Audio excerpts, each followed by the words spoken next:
Okay, you guys, so welcome to this long awaited video that unfortunately we knew we had to make for a long time. Yeah. It was just time. We wanted to keep it kind of under wraps, but we didn't do a very good job because it affected us really bad emotionally. So now we feel enough time has passed that we are prepared to discuss it with you guys. And we've had a lot of healing take place, so this isn't a pity purpose to bringing this up. We feel this is an aware video to make you parents. This is important to bring, to open your eyes as parents as to what can happen to you or your children when you're out in a public place. Our friends just had the same exact thing happen. Which has kind of sparked why we thought, time. God was leading us to tell you guys what happened to, like I said, to make you parents aware of your surroundings. Yeah. So, okay, back in the fall in September, actually September 21st, we were caught in a situation that we were not expecting. He was away for the weekend. I was at man camp. Sorry, it's just I can't help it. He was away. And I wanted to go get some clothes for the kids at Old Navy.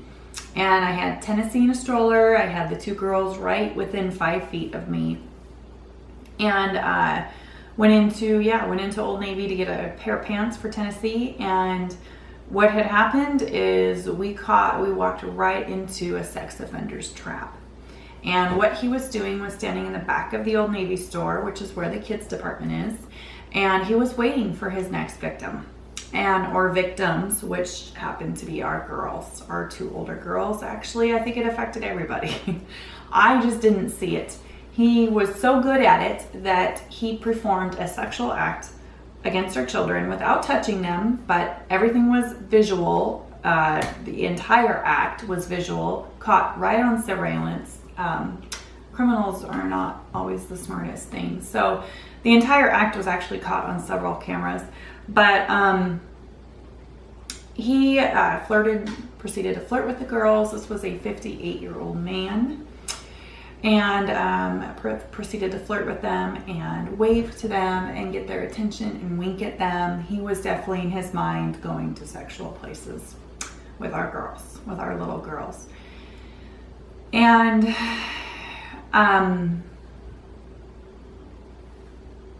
yeah. So anyway, he performed this act in front of the kids. Christine was not she knew he was there because the way the camera was there, but he was playing this cat and mouse. Like if Christine were to look up at him, he'd turn away, and he had clothes on him, so it wasn't a real. Like if you weren't looking for a specific thing, you wouldn't really know what he was doing because he'd been doing this for a while. He knew what to do. And so, but the girls, being as young and innocent as they were, they didn't know what he was doing. And the fact that he took advantage of that. He was taking advantage, and he exposed to himself, and it was new to the girls, I guess. And so they weren't aware of what they were seeing. And so that's what caught them off guard. And so it just happened anyway. So it happened. It was really quick. It happened. I was on one side of the rack, and I had the girls on the other side, and he was on the other side. I was in the middle, and somehow he performed this act still with them in shot and me out of shot. I wasn't looking at him, but he was 4 feet right here, and the girls were 4 feet on this side of me when it happened. And it was done and over within 5 minutes. I think the video was like 2 minutes and 45 seconds or something like that from start to finish. He was just ready. So,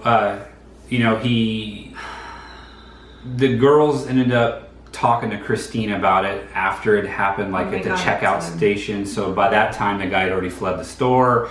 So we had to go through, making a sheriff's report, that whole process, giving our statements. I was out of town, so there was nothing I could do. I kept this I handled all of the sheriff stuff until he came home because I didn't want to ruin your time. I knew if I called you, you would come. I would have been home in a heartbeat for that. So I didn't.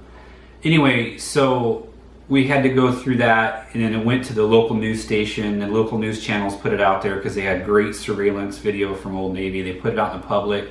Our sheriff's office. And within like 5 or 6 days, they located a guy. He lived like an hour away from where this happened. So he was commuting quite the distance to prey on kids. Yeah.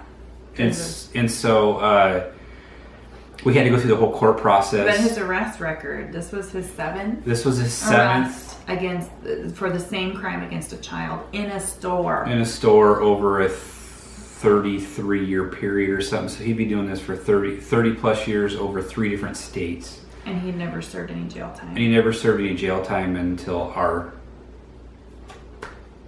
capture, I guess, or whatever, how you want to say it, until he did it to us, his arrest. So anyway, we went through the whole court system. The kids had to give their statements. They had to go to family counseling. We all had to go to counseling. We all had to go to counseling. It was harder. I don't know if it was harder on the kids or harder on us. I think it was almost harder on us because we knew. We knew what had happened. And how different their life would be. We went through that. We went through the whole court system, the grand jury, the trial, the sentencing. That pretty much consumed about 3 months for our life. That's kind of why we were... September to December, was not a good time for us last year. And so... and the week of court and sentencing and everything was Tennessee's birthday. It was her first birthday. And we had the opportunity we had a great district attorney, thank goodness. But we had the opportunity to write letters. It's going to make me cry because it's like going back and reliving all of it. Anyway. We had the opportunity to write letters and give a piece of our mind and what we thought of the fellow that did this. And we got to stand up in court and plead our case and tell him the effect that it tell him the effect and everything. And the girls wrote statements and we read those. They were not in sentencing in that day, but I just I'm not a violent man, but when we were in the courtroom there was only about 6 feet between us, and the only thing was air, just the air between us, and it was everything I could do to stay in my seat and not go after this guy. It was extremely hard. Watching him walk in cuffed and in shackles, it made it hard for me too. It was really difficult. It was not easy. No. It still is not easy, but it's important that we share. I think the uneasy part of this is that as we told people, we knew that we couldn't keep this in, and we needed a healthy support system. Thank goodness for our church when we were going through this, because they prayed over us, and the pastors were just awesome. And when no one knew what to do, we had people in our lives that did know what to do. Mm-hmm. And I am so grateful for that. And I don't even know where I was going. So, recently, that was our story. Yep. Recently, one of our closest friends had this happen. Her daughter, that was Zoe's age, where they went into just a public restroom, and there was a lady, 55, 60-year-old lady, 70-year-old lady, I don't know how old she was. So they went through the whole court process that we did, but the bad thing here is there was no cameras. She did it because it was in a public bathroom. Intentionally. And so it was this 11-year-old's word against the 58-year-old or 68-year-old's word. And so it went to court and the charges were dropped because there was not enough evidence to put this lady away.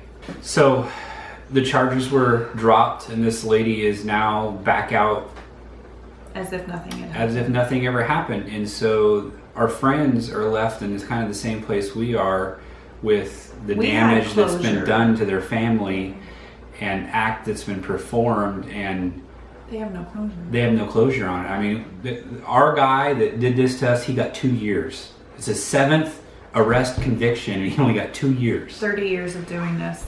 And so, well, that's our friends, they didn't get any kind of closure on it, and I feel really bad for them and I pray for them. But again, this whole video is not to, I don't want you guys to feel bad for us, because we're over that. We've prayed, we've done our thing, and we're done. We're in a good place. We're in a good place. We're in a good place. This video is to let you guys know, I don't know how important it is, keep an arm and eyes on your kids. When you think, I'm in a public bathroom, nothing can happen in here, it can. Yeah, if you think, I'm in a clothing store and my kids are within an arm's reach at the other end of this clothes rack, nothing's going to happen to them, it will. These sex offenders are so good, you guys. This is what they do. This is what they do. This is their craft, and they have it down. Never trust anyone with your children unless it's a grandparent. I don't even know, even then.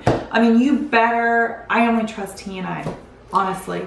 So life experiences from this is for one, we don't let our kids go out anymore with it. Just, you know. No sleepovers. There's no sleepovers. Life has changed completely. If I cannot see my kids, if I cannot take my kids, if I cannot carry my kids or whatever, if they're not with me, you know, if it's, I want to ride with Billy Bob over to Mary Jane's birthday party, no, I will take you to Mary Jane's birthday party, and then I will stay at Mary Jane's birthday party until it's over.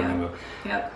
I just, with everything that's happened, I cannot take the risk again of having my kids outside of my sight for whatever reason. I know it might sound overpowering, but until something like this happens and rocks your family, it is what it is, you know. It's devastating.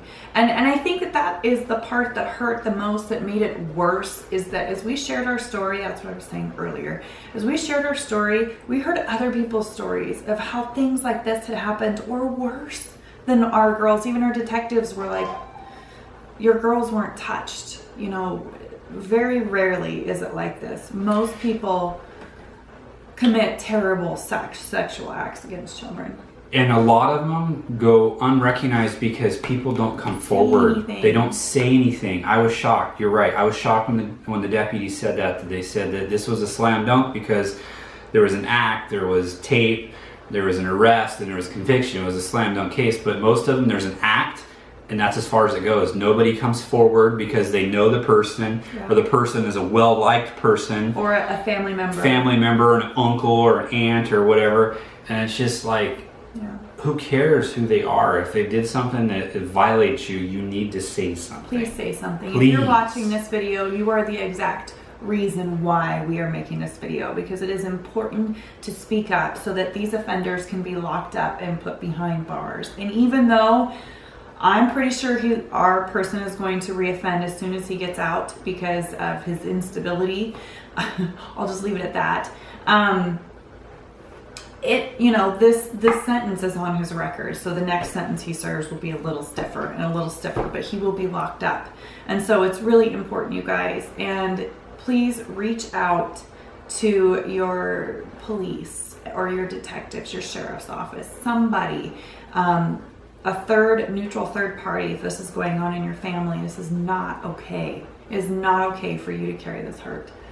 And we just want to make you guys aware, I mean, there's 22,000 subscribers on our Debtisdum channel. If each one of you guys tell one person or tell 5 people this story, or share this video or something, and just get the word out that keep an eye on your family, you know, keep an eye on your kids. Don't let them out of your sight because of things that can happen to them. Just be aware. Even though we say we are in a good place, our children will never forget that day, ever. I will never forget that day. Because he had to relive it on surveillance and watch the entire thing. Watching our little girls be innocent. The thing that crushes me the most is if I was there, it wouldn't have happened. I don't know how else to say it. This guy would not have been there and doing what he did if I was standing there. So in my mind, it's harder on me. So I just want you guys to be aware. Just be aware of what's out there. There's a lot of people out there I think are naive and just let their kids tear around and do whatever, whenever. And that's good, I guess. If that works for you, that's great. But just keep an eye on your kids, guys. Because we thought we were keeping an eye on our kids. We have been those kinds of parents that don't let them very far, and this still happened to us. So Thank you guys for your prayers. A lot of you have prayed and you didn't even know what you were praying for. And so when we talk about court stuff, this is the court stuff that we were going through. And pray for this person that did this to our family, and pray for the person that did this to our friend's family. There are thousands and hundreds and millions of stories just like this, unfortunately. And these kids, these people that have, even adults, but really the kids, they're just innocent and they need your prayers and they need your protection. And if you're out in public, watch other people's kids. If you've got your kids under control, make sure that somebody is not doing this to somebody else's kid. And now parents that I see really separated from their children, I tell them this story every single time I get the opportunity. I stop them and tell them what happened to us, and that I'm not picking on the way that they parent. I'm just helping them to be aware. So be aware, you guys, of your kids. Do not let them out of your reach, and do not be afraid to be this protective. In this day and age, it is not like the old days. It is not safe like it used to be. And this is super, super important. And yeah, so. Are we good? This was a hard video, you guys. It was important. And but I think that's it. So I know you guys are probably gonna have a lot of questions, and we'll do our best. We'll do our best to answer them, and we'll go from there. So we love you guys, and thank you for your support. Even though, like she said, you didn't really know what you're supporting, we appreciated it, and we'll see you in the next video. It'll be a much happier video. Yeah, but we just felt that it was time. And do not forget to hit the share button. We'll see you next time, okay? All right, later.